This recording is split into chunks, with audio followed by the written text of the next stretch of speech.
What's up, playmakers? You have probably all heard a coach say, in fact, I know you've heard a coach say, even if it's not about receiver, at some point or another to attack leverage, use leverage, something about leverage.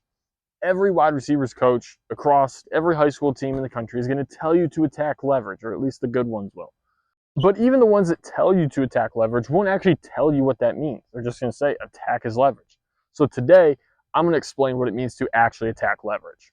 In the simplest of terms, all attacking leverage means is running at the DB. So first you have to understand, why does the DB have certain leverages? Why does he line up outside or maybe inside shade? It's because that's where he's vulnerable. That's where he's protecting. He doesn't have help there, or doesn't have as much help there. So he doesn't want you to run inside if he's lined up inside shade. He doesn't want you to run outside if he's outside shade. And as a receiver, we want to make the DB feel threatened and forced into a decision. So if we want to do that, we have to attack where he's vulnerable, which means attacking his leverage. The question I get the most is, how do I run an in-breaking route like a dig or a curl against an inside shade defender? Something like this, where maybe the DB or the linebacker, could be a nickel, is about 5 to 6 yards off an inside shade. What I don't want to do is just run up vertically and then allow him to turn and wall me off and then force me to make this really big bowed cut, which messes up the timing, messes up the spacing, and is honestly just a terrible route.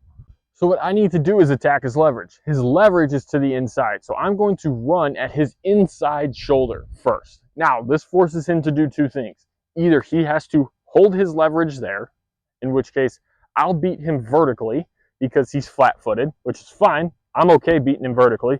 Or it forces him to shift inside, which now I can get to the spot I actually want to get to, which is right where he is, and get vertical, because now he's protecting his leverage. I can do the same thing for an outside shade as well. If I have to run an out and he's outside shade, I'm going to run to his outside. Once he moves or starts to backpedal, now I can get vertical and get through and get into the rest of my route. Now, when I coach players through this, the first question they have is always, well, if I attack his outside, his outside or inside shoulder, depending on where his leverage is, what happens if he just keeps going that way and he ends up like just running all the way into his leverage? Good. Either he's going to run himself so far out of the play that he's going to create a massive gap in the defense or hole in the defense that you can just sit down in and be wide open.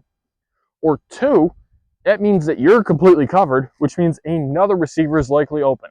And as receivers, even though we want to get the ball every play, the reality is we're not going to get the ball every play. And sometimes the defense just does a good job of not allowing us to do that.